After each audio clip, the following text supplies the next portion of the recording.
क्या हुआ जब श्री कृष्ण जी का एक भक्त निधि वन में छिप गया और जब उस भक्त को श्री कृष्ण जी ने देखा तो उसे सजा मिली या वरदान। क्या हुआ उस भक्त के साथ, तो सुनते हैं इस सुंदर प्रसंग को।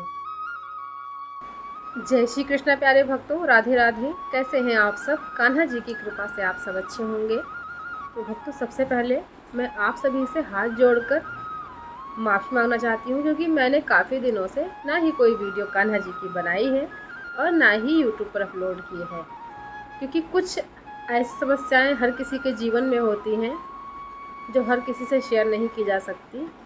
और जो लोग जीवन को जी रहे हैं सुखमय तरीके से या दुखमय तरीके से, तो उन सभी लोगों को ये चीज़ पता होगा कि जीवन में उतार चढ़ाव आते जाते रहते हैं।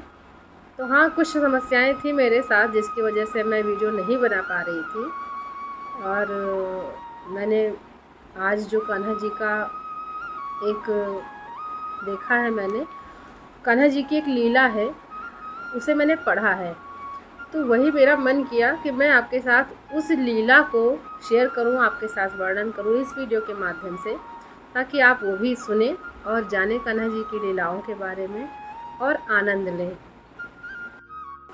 तो भक्तों, ये जो लीला है वो कान्हा जी की निधि वन की लीला है और मुझे ये प्राप्त हुई है। मुझे अपने ही किसी परिवार के सदस्य से, मेरे ही फैमिली मेम्बर ने मुझे भेजी है। मेरे ही अपने कोई ख़ास हैं और ये बहुत सुंदर लीला है, मुझे बहुत अच्छी लगी और मन को आनंदित कर देने वाली थी। तो मैंने सोचा कि ये क्यों ना आप लोगों के साथ साझा की जाए। तो भक्तों, कहानी में आगे बढ़ते हैं और सुनते हैं कान्हा जी की इस सुंदर लीला के बारे में। तो निधि वन की ये लीला है। एक बार कृष्ण और राधा जी निधि वन में रात्रि में सभी गोपियों के साथ हास परिहास कर रहे थे। राधा जी ने कृष्ण से कहा, आप मुझे कोई कहानी सुनाइए या फिर ये बताइए कि भक्त कष्ट क्यों पाते हैं। कितना सुंदर प्रसंग है ये और आगे चलकर और आनंदित होने वाला है।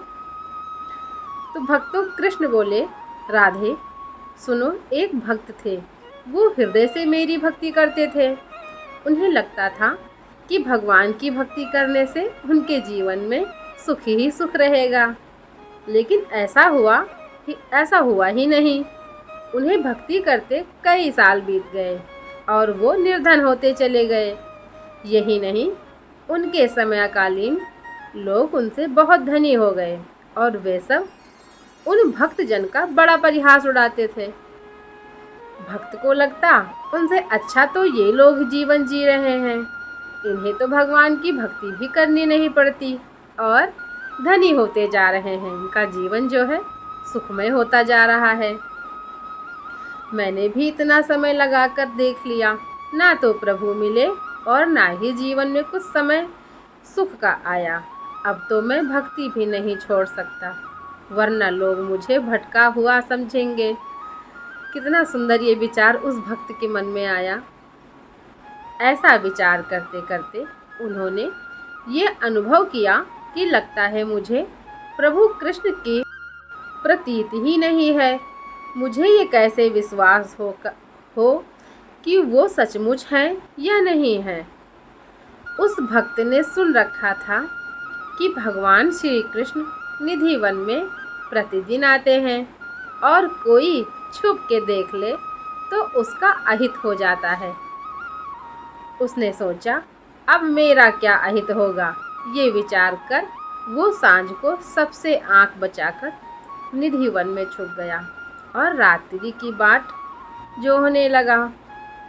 अब बताओ राधा, मैं उन संत जन को कैसे बताऊं कि यदि सांसारिक इच्छा उनकी शेष रहेगी तो उन्हें जाने कितने जन्म और कितनी योनियों में भटकना पड़ेगा। इसीलिए मैं उन्हें सांसारिक सुख नहीं दे रहा था, और अगर वो संसार की आसक्ति हटा दे तो उन्हें सब कुछ मिल जाएगा। इसके लिए उन्हें मुझसे ही मन लगाना पड़ेगा। इन भक्तजन को ये लगता है कि भगवान निधि वन में आते ही नहीं, हम उन्हें कैसे बताएं। हम आते भी हैं और अपने भक्तजनों की बात भी चलाते हैं। ऐसा कहकर कृष्ण मुस्कुरा दिए। तभी वो भक्त जो वहाँ छुपे बैठे थे, भगवान की अद्भुत दिव्य लीला को देखकर चमत्कृत रह गए। वे दौड़कर आए और प्रभु के चरणों में गिर गए। वे राधा रानी का भी बहुत आभार करना चाहते थे जो उन्होंने ऐसा प्रश्न किया, लेकिन वो कुछ कह ही नहीं पाए।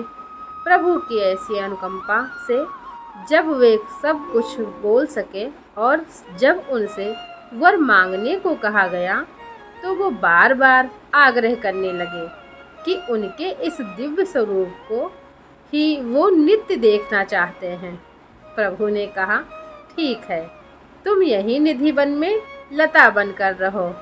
अब से तुम भी हमारे साथ नित्य रात्रि में रहोगे। और प्रभु ने उस भक्त गोपी को, जो कई जन्मों से प्रभु से बिछड़ी हुई थी, कृतार्थ कर दिया।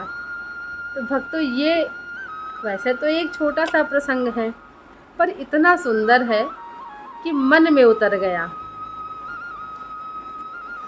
तो भक्तों, ना तो मैं कोई ज्ञानी हूँ, ना कोई पंडित हूँ, और ना ही ज्योतिषी हूँ, और ना ही कोई विद्वान हूँ। आप लोगों की तरह ही मैं ही एक आम इंसान हूँ। और मुझे भी कान्हा जी की सेवा भक्ति बहुत ही पसंद है, बहुत अच्छी लगती है और मन को बहुत ही प्रसन्नता होती है उनकी सेवा से जुड़कर।